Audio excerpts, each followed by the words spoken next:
right, welcome back everyone, and it's time to go through Form 1. So I'll go through the whole thing since there can be lines in here that I've updated without realizing it, since there was a lot of changes. First though, we start off with the enumerations at the top to define our modes. After that, we've got a couple of our variables here. We're still using current user, current language, and all users. Current language kind of doesn't apply anymore. So I might get rid of this later, but in any case, then we go on. We've got our program control. I've moved the random number generators up here. So we start with the RND being our random number generator, and the RND index will be the value that we choose through that. And we've got our modes and the states for the states of the program here. We've got colors here. I've actually added in a new color, which is the synonym correct. So if you choose a word that's a synonym, it's going to be a different color. And of course, you don't have to make it a different color, but I am just to differentiate it. After that, we've got our deck variables here. So we're going to start with all cards, and that's a list of our decks. And then we have the lexicons that we're going to be using. So we have the current lexicon list, all lexicons.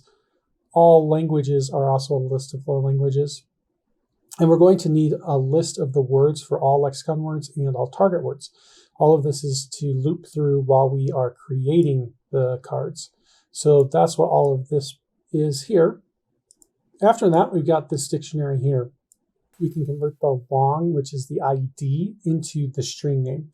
And I've also got it where we can do the reverse. So we can put in the string and get the long back for it. So if we need to look up the ID from the string name, we can do that as well. Now, given the color that it shows here, it looks like this might not be in use, but I think we are using it at some points in here. It could be that what I was using for originally I removed since though.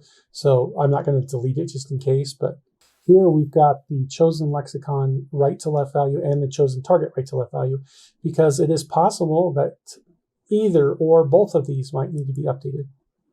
And finally, we have the deck file name that we start off as an empty string, and we're going to load that once we get to the actual file itself. So create user is the same as what it was, so I will go through this relatively fast. The only thing that might be updated is where it ends, but no, I think this is the same spot that we had before as well. So at this point, I've got a new function in here that will be called later on, but what this does is all the extra windows that were created, so I'll come back up here, all of these extra things that were on this side are hidden on here. And this is specifically for the deck related ones. We still have a different method to call when we are just hiding the selected mode portion of this. So that's still in a different place because there are times where we need to hide that. But this, we want to hide everything to begin with when we're coming through. So once the user enters, that's exactly what we do is we go ahead and we call that. So it puts all this in there. So the first thing we do is we check here. So we're looking for if the language file exists, and we also have to make sure that the lexicon file exists. So this is set up where if that file does not exist or the lexicon file does not exist, then we return out of this. So user entered will just stop at that point. It will kick back to whatever called this, because if either of those two files exist, this program will fail. It will cause errors. So we don't want it to continue. Then, if it does continue past this, we also need to check if the user exists at this point. So if there is a deck, it will be stored in this directory. So this is not a perfect solution, because once the user's created and this is, once the directory is created, even before a single file is stored in it, then this will pass as true. But if the directory doesn't exist, we know the deck itself cannot exist. So at that point, we will send this over to this initialize deck method, which we'll look at in a minute. But if this does exist, then what we're going to do is we're just going to first start with this. So this .show is the window that we're using for Form 1. So we take Form1 and we show it. The reason why is if we don't put this in, then we just get the dialog box out of nowhere. And if you're running the program and you don't have any context, it's just an open file, you don't know that it's this particular program prompting you for it. And you don't want to just be clicking when a random open file dialog appears if you don't know what it is. So we show this screen and then it will pop up the open file dialog right after that. And so I just called it get deck on here. The title is selected deck, and we restore the directory so that it will come to what we want, and we feed in the base directory there. And the filter is for all files. So we show everything that's in there. And that's because I'm not enforcing the file name with an extension at the end. So what happens then is if the result comes back as okay, then we'll do all of this stuff. But if it doesn't, then we send it to this initialized deck, which is the same thing that we did up here. So what happens at this point? We go ahead and we get the list of all cards and we set it to a new list. Then we load that with all of the results that came back from the file name selected here. So get deck.filename, whatever was selected is loaded into this all cards. Then we set the deck file name variable to be the same as this get deck.filename. And this is important because later on we're going to use this. We have to assign it here specifically because deck file name will be assigned in other locations in the initialized decks branch of this program. And so since the program itself needs both, needs to be consistent, we are assigning this file name to the deck file name itself. After that, we make the combo box, the list mode, and the button to unlock more words all visible so that the user can use it. And we then call the initialization of the flashcard loop. So that is it for what we do when the user first enters. Let's come down and see if they don't load a file, they go to this initialized decks. And this is where the heavy lifting occurs. So first of all, we make these boxes visible. Then we start loading in the languages. So we're loading all the languages. We're going to need them all. And we create our dictionaries that we're going to need for the IDs for these languages. So the ID dictionary is here, and I actually do create the string dictionary right here. So I'm not sure why it was showing above that we're not using it because we do create it here. In any case, at this point, we check and make sure that there is a result. If the language is null. And actually, I just realized we want to do this before we actually create the dictionary. So let me move this down really quick. We'll do it this way because we want to make sure that these are not null. If these are null, then this will cause an error while you try to create a dictionary out of a null item. So we actually want this check earlier. So let me go ahead and save that. In any case, if it's null or if the total number is less than 2, then we return because we need to have 2 languages minimum. We can have more than 2 languages, but we have to at least have 2 in order for this to work. So now we'll call those dictionaries, create them, and then we will load all of the lexicon entries that are there. So every single one, which will include every single language that's out there. But we only want to populate the language if it appears in the lexicon portion for the actual lexicons. So the languages that are in here, when I first set it up, English was the only one that was a lexicon language. All the other ones were set up where they were target languages. I then added Spanish as another lexicon language. So there can be more than one, but that was how it initially started. So the first thing that we're going to do is we're going to fill the checked list box for any of the languages that appear in the lexicon portion of all lexicons. So we loop through, and it's easy to find that part. So we have this test name, which is looking up from the dictionary the ID that is at this. We just loop through all of them. And if the language ID is returned as the string, what we'll do is we check and see if it's already there or not. So if the checked list box selected lexicon languages already contains this test name we're looking for, then we skip it. But if not, which is why the exclamation point's at the beginning, if it's not in there, then we add it in. So this way, it doesn't matter how many times this is repeated. We're only going to add it one time, and then it's going to do this check the rest of them. And it will add exactly any of them that are in this field. Again, the lexicon object, the language ID is always the lexicon language. All of the other languages that are associated with this appear in the associated words or phrases. And that is what we grab next. So we come through and we do J going through all the count in the associated words or phrases of every single lexicon. And what we do here is we do the trick where we're making sure that we're pulling the even numbers. So if it's 0, 2, 4, etc., we want to find that number here. And this ID in the associated words or phrases is the language ID. The next value is the word ID. So if we find that here, we do the same thing with the target languages where we see if this is in there already. If it is, we skip it. If it is not in there, we add it. So that's what those do. When this part here is completed, then the two checked list boxes have the correct languages in. Anything that's a lexicon language is in the lexicon box, and anything that is a target language is in the target box. And that can be the same language depending on where it appears, because you can have it associated as a lexicon language in one place and a target language for a different lexicon language. You can also have it appear if you're using synonyms, so you can have that connection. In any case, once we do that, we need to get all of the words from each of the respective languages. So we start by clearing out the list of words and making sure that it's set to go. So if we ever have to come back in here and do the initialize dex again, it will refresh this. We'll start from scratch. We're not going to be keeping adding and making these longer and longer. And then the way that we get the words is we do a temporary list of words. And we also have these selected lexicon languages and the selected target languages. And we're going to have to put all the languages that are lexicon languages in this one and all the target languages in this one.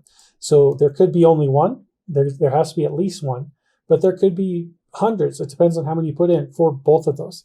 It doesn't matter. We need to make sure that they're in there. And so we do this for each loop. And we check for everything that is a checked items. So if it's not checked, it's not going to care what it is. But when we've got this item checked that is part of the checked items, then what we do is we come in and we add that to this lexicon languages string. And this is a string. It's the name of the language that we're adding in. We do the same thing with the target languages. So anything that's checked gets added into here. And then we need to establish the new current deck that we'll be using. So again, we create the decks off of the lexicon. So the first thing we need to do is update our lexicon list. So we do a new list here. We clear out current lexicon list, make it a brand new one. And then we're going to loop through all the lexicons that we had before with the count. This time we're specifically checking if it contains the language ID from all lexicons for the language ID. So the lexicon language ID here. So we're checking if this selected one is in there. In other words, if you have a lexicon language that in index 1 is English and index 2 is Spanish, for example, then when it's index 0, it will skip everything. When it's index 1, it will only find English. And when it's index 2, it will only find Spanish. And it's going to do that by checking that index ID here against the selected lexicon languages when we convert it to the name. So it's a little bit complex, but that's how that's done. If that happens on the first iteration, we now have a lexicon match found. So we then need to verify that this particular word that's in the lexicon actually has a word we need to grab from the selected target languages. We also need to check if it might be a synonym that we'll be using. So what we do is we prepare the potential for a new card, but we're not actually going to be creating the new card necessarily. We have to see if we're going to. So I made this Boolean can add, and it's set to false. So we're going to start off with the assumption that we can't add it, but we do need to have this in case we will add it. So we create the temporary card. We check then if it can be added. And to do that, we're going to start by grabbing all the associations, and I'm going to call it the temporary association.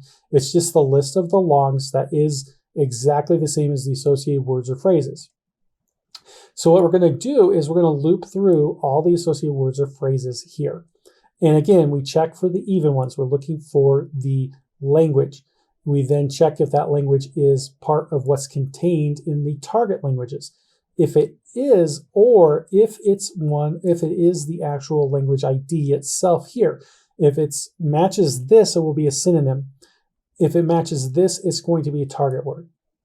But we don't care which one's which yet. If it matches either one at this point, that's why the or is here. And this is a little bit complex because this if statement was so long, it's on 2 lines. So just be aware of that. But if it's either a target word or a synonym for this specific word, then we can add this word in. And so what we're going to do at that point is we're going to add it to the temporary associations. We're going to say that we're going to add this later. We just add that in. And this will loop through all of the associated words or phrases and all of the lexicons that we've got. So the first one is going through the lexicons up here to see if it's in the right language for the lexicon. This is going through the associated words or phrases and pulling the correct ones that match. Then, only if we can add it at this point, we go ahead and recreate the temporary ID. And it's just matching from the current state of all lexicons I. So we pull in that ID, we pull in the language ID, we pull in the phrase that is the lexicon phrase, and then we pull in all of the associations that we gathered from it. It could be as few as 1, and it could be as many as you put in there. So once that's done, we add that to the deck that is currently there. So it will continue to build. And then this loops back up and it goes through everything. So basically, if we can't add, it already loops back up and we redo all of this. But if we can add, we do these steps here. Once that's done, we initialize our deck of all cards. And again, when we call it again, we want to refresh this deck of all cards. We're going to redo that. That means that we need to have this stuff unlocked. So the labels for the deck order, the actual list box containing the deck order, that is all unlocked at this point. And then the text deck file name is now visible, as well as the button to save the deck. All of that has to become visible. But now we need to fill out that data. And this is where we do very similar types of stuff, but it can be a bit complex again. So we're going through the entire current lexicon list. So that's why we were adding everything to this. This is only the ones that match the criteria above. So this is already a filtered list. We're going through that filtered list now. And from that, we're going to create another list of the IDs that are from that list. The IDs are going to be all the associated words or phrases. So we're pulling that in as this own IDs list. You might be wondering, why don't I just use the list that's in here and do like current lexicon list of index I dot associated words or phrases? Well, as we're looping through, we are going to need to make sure that we're grabbing the correct items from the correct language. And that means we have to keep the items there and then delete the ones we don't need. Since we'll be deleting it and it's destructive, we are creating a brand new thing. We don't want to actually break anything that's in the current lexicon list. So that's why we've saved that out as its own list of IDs. And we specifically put in here, while that list is greater than 0, we're going to do this loop. And whenever you do a while loop, it can be dangerous because if this never reduces to 0, this is an infinite loop and you're stuck there forever. So you have to be very careful with how you set up loops of the while type in order to make sure that they will at some point end. But what we're doing is we're creating a temporary card, which is just a new deck thing. This is part of why I want to rename deck to card. But we're creating a brand new temporary card that is only existing within this while loop. And the lexicon language is going to be the lexicon language from this index. So we set that up automatically. And that will be the first language that we're going to pull as well. The very first language, the target answer, the default answer, is whatever is in this 0 list.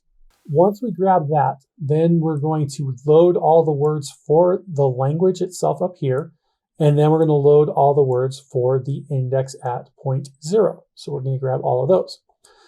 Then, as it says here, Some languages might not have words yet, and we have to protect against that. So the first thing we're going to do is put in this continue equals true Boolean. We will set it to false if we need to, and we're going to check the count. It has to be greater than 0. If there's nothing there, then we can't even go into it. If there is something there, we loop through the count of the lexicon words for that language. So the language that we pulled here, all the words we just loaded, we're now going to loop through here. And we're going to check the ID of each of those words against the word or phrase ID that's in our current lexicon, because that's the one that was pulled from the filtered list of what was checked, right? So it's a little bit confusing, but we're basically just using this to drill into the selected items the way we filtered them. If we find a match, we create a temp card and we add that word or phrase at K, because we're looping through K here, to the temp card. Because these are lexicon words, we know there's only going to ever be one match on it because it's searching for the exact ID of this word or phrase. So if you have a duplicate word spelled exactly the same way, it's only going to find the first one. Just be aware of that. We can probably adjust that later. In any case, if it doesn't find anything in here, then it's going to say, hey, you can't continue with this. So that's going to be set to false, and we'll see that come into effect later on. Then we're going to repeat the same process with the target words. So instead of lexicon words, we're looping through target words. And again, we're looking for that word that matches the ID. And if we find it, the only difference is we're also including the audio file for it. So we're going to get the same location of the audio. Once that's done, as it says, we're making sure that something was selected above. If not, we don't continue. And this also weeds out when multiple languages are selected but don't have the same target languages. So for example, I could set up English to go to Spanish and Spanish to go to Ukrainian. I don't want Spanish to go to Spanish, so there'd be no reason for English to Spanish and Spanish to Spanish. So they would not pull the same languages if we did that. So that's why we have to do this check. We have to make sure that both lexicon language is not null and target language is not null. If either one, which is again why we put the or in, if either one is, we then say that this is false as well. So after all of that is set up, then we do the if continue. So if we're allowed to continue, then what we will do is we will remove from the IDs list the two values that we just used, finish creating the rest of the temp card, except that while we initialize the synonyms, we do need to now populate them.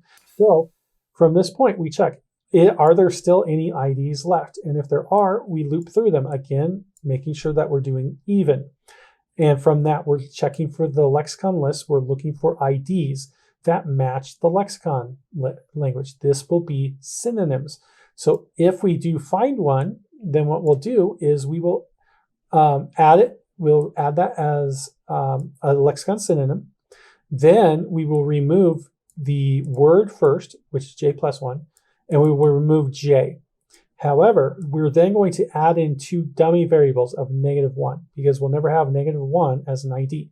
We're adding these in so that the count as we're looping through up here doesn't get corrupted. So that's all we're doing is basically we're replacing those two with -1. I could have actually done replace and put it in, but I wanted to specifically spell out what was happening here. So we're removing those two, adding back in -1, so the count stays the same. And it will go through until all of these are done. But if it doesn't find it in here, it also will then check with the else if the IDs from the list, if it's in the all target word, that's what it's checking next. And if it is, it does the same exact thing. It's just adding it to the target synonyms. And again, it will remove the J+1 and remove J, and then it will add in -1 for both of those. But if it doesn't match either one of those, it means it is a word that is associated with a language that was not checked on the original box. So maybe you also had German set up on your check in your lexicon, but you didn't check it. In that case, we have to remove those extra ones from the list. It didn't match either of the above, so we remove it out and we add back in the -1. After all that, I've got this notation here. This is where the loop of J ends. So with all these brackets, sometimes you have to do a little designation like that. So we remove any values that are -1 at this point, and we do that by doing this particular structure. So we do the IDs from the list. We remove all items where the item is equal to -1. That clears up the IDs from list. And then that will, because we're looping through and making sure everything becomes -1 and then all of that is removed, by the time it gets to the end of here, the while loop will have where this IDs from list is 0. So it will end, and at that point we add all of those cards. We add the temp card we just created into the all cards, and we just continue doing this. So that's how all of the data is filtered and loaded. At that point, we then go and we make these buttons for move up, move down, and remove selected visible. And then we loop through all the cards and we add it to the list box for the deck order.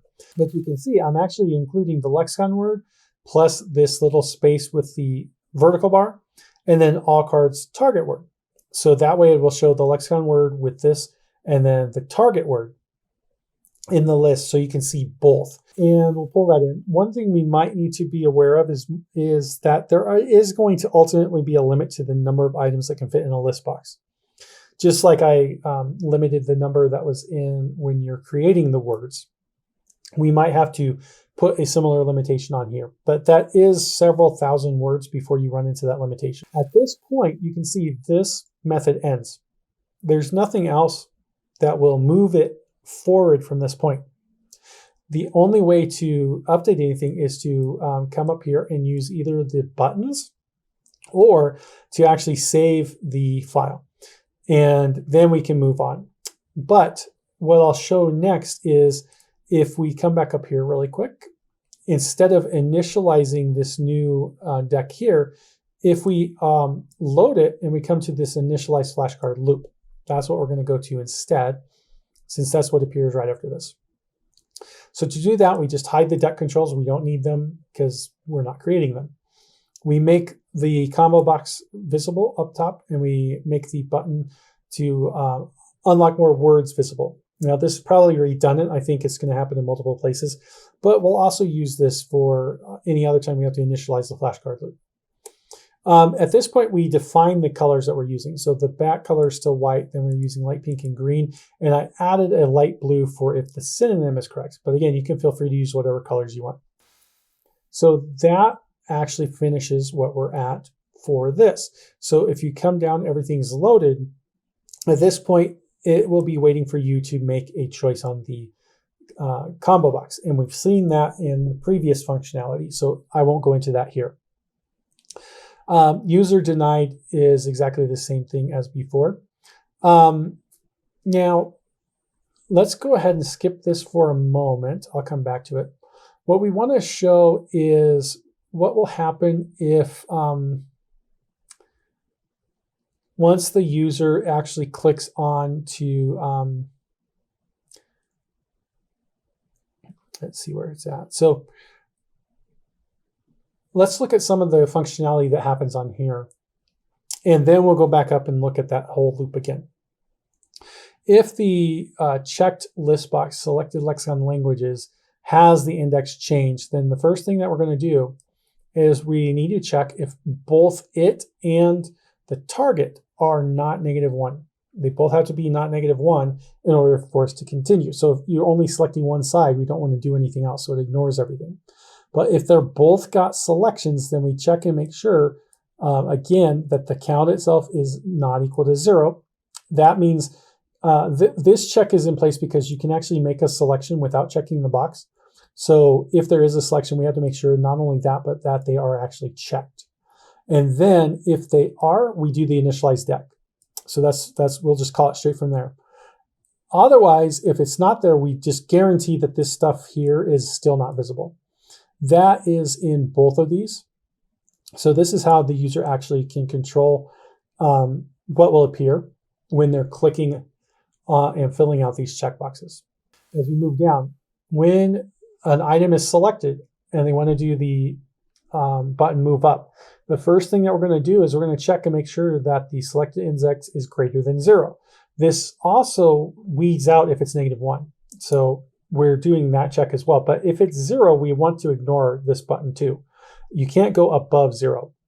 If it is, what we'll do is we'll create a new index, and we'll just select, we'll put that index as the select index, but then we'll subtract 1. Whatever the select item is this object that we created here. Then we remove that from the list box. Once that's done, at the new index, we add it in, and then we set it to be that new index. So basically what we do when we're going through the list box is we delete where it's at, we change the index up by 1, we add it back in, which reorders everything after it, and then we tell it to select it so it looks like it just moved up and the selection stays with it. Moving down is the exact same thing, except that instead of instead of subtracting 1 like we do here, we're adding 1.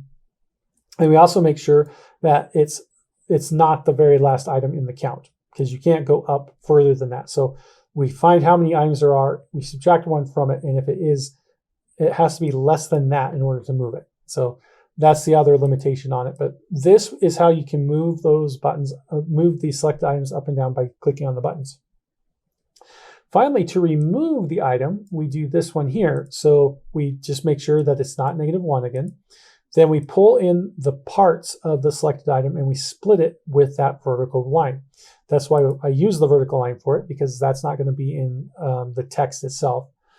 Then we loop through these parts, and because there is a space between on either side of this vertical line, we're using this trim to cut all the white space out. And we just match that, and we make sure that we can find where in all cards that is located, and we remove it. Once that's done, we then remove it from the list box as well. So it's removed from the all cards, which is the data controlling the list box, and then we remove it from the list box itself. Now you might have noticed we didn't update the data here when we were doing that. That's because we will update that when we save the actual deck. So the first thing we have to do, we have to make sure that the text actually has a name. So it can't be nothing. That means we can save it. Once we do that, we're creating a new deck, which is the cards we're going to export. And then what we're going to do is we're going to loop through all of the items in the list box, and we will break up the string the way it was. And then we'll go through all the cards that currently exist. And when we find that match that was used to create the row in the first place in the list box, then we take that card, we update the time last viewed, because at this point we're creating it. So we want to start off with whenever we create it as the time last viewed, and we add it to the export cards. So we add that exact all cards that we just selected to export cards.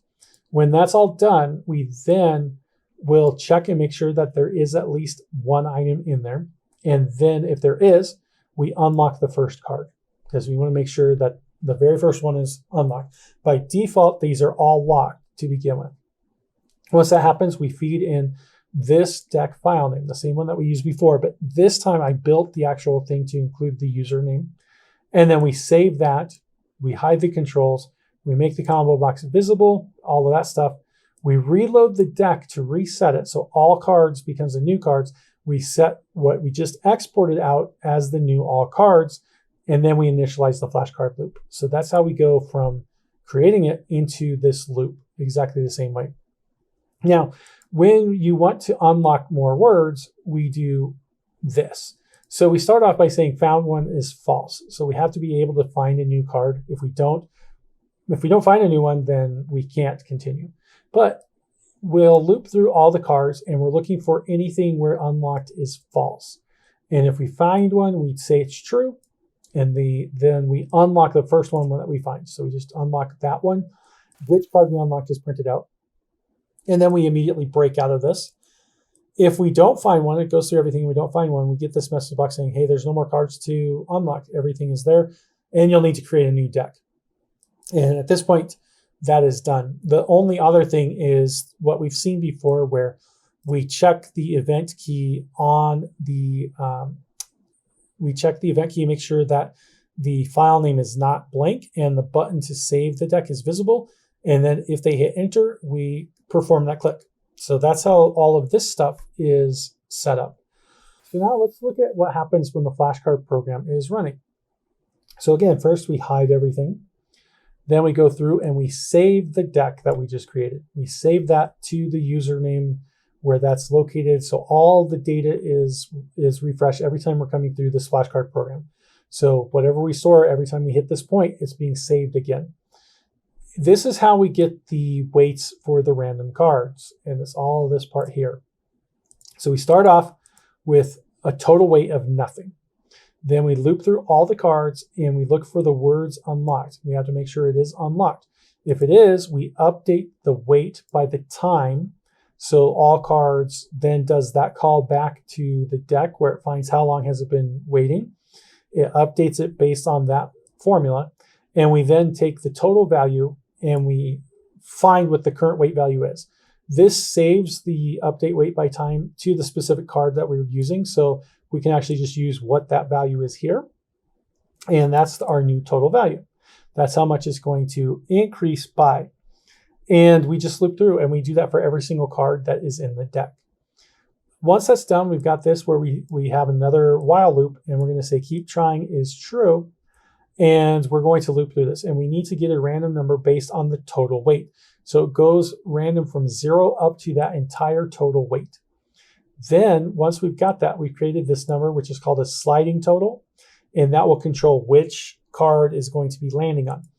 So when we have that, we start looping through all of the counts again. The first thing we do is we take the sliding total and we add in the weight value. Then we see what number, the random number that we pulled from up here is, we subtract the sliding total.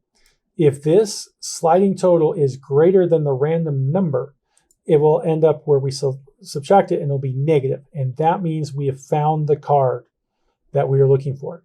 So we set the random number index to I. It's the loop that we're on here. And keep trying is now set to false, and then we'll break. If for some reason it goes through all of these and it doesn't find a match in here, then it will loop back up here and we'll create another random number. And it'll just keep doing that until it finds one that is within this match. So it should always find one the first time through, but just in case something goes wrong, then it will keep going. At this point, this bit is kind of temporary for now. I'm just looping out how we determined what the odds are that the card will appear, but probably I'm going to delete this out and remove it in the future. This part here, we're doing the same stuff that we did before. We get the right to left values for both the lexicon and the target, and then we enter the flashcard loop. So in the flashcard loop, we actually do have this little update shown count because there's just two things in it. First, we increase the shown value, so all cards are increased by this. And then we update the weight value based on that new update. So that's all that this is. And we'll see it down, for example, it's called right here, for example. So when we first enter the mode that does not have the return, the response here. So this has the update shown count, but this does not, because this is just showing the response to that. So we only show it one time. I'll kind of go through this, just slowly scroll through it. You can see this should be fairly logical. I've got the right to left display 1, and now it's also on display 2 as well. And the rest of this should be pretty close to what it was before. I did update some of the wording here. So it's like pulling in the target language and saying, for example, if this target language is Spanish and our lexicon is English, it would say in Spanish, then English. So this is the target audio. So when it actually displays it later on, it's going to show Spanish first, and it's going to say it is the same thing as English. So that's what that wording is. In here, it will just be something like in Spanish, and down here in Spanish for this, and in English down here. That's all that those labels are. But again, all of this should be pretty much the same as what it was before. Now, when we get down to illustrating the ones where you can have a correct response, then at this point, what we're doing is we're updating based on if it was correct. So if the answer is correct, we send in this updated weight to add in the correct response. But if a synonym is found, we actually do the same thing. So if the synonym is found here, we set this to say synonym is found. And then at this point, if there is a synonym, then we do the correct. So we decrease the weight by the correct response. And we also put in this word saying, hey, you found a synonym. This was the expected word on there. And the back color is the synonym correct. So that part was added in. Otherwise, it's incorrect, and we add in the increase for having an incorrect answer here. So that's where this stuff is added in. I'll keep going a little bit slower down through here to show. So if you want to copy that same logic for each of these is how this was built. And we'll get down to here. And I'll just scroll through the entry to Form 1 again really quick, but nothing has changed on this, so you shouldn't have to update anything at this point. And then the rest of this we should have already seen before, so we'll just wrap it all up here. That way, if you need to, you can pause and look back over any of this and get the information you need. So this is the whole class, and I'm probably going to move parts of this out into its own little, like part of this can be moved into a new class up here just to split it out. But I'm also kind of happy leaving where it is. It is the main point of this program, so it doesn't hurt to have it there.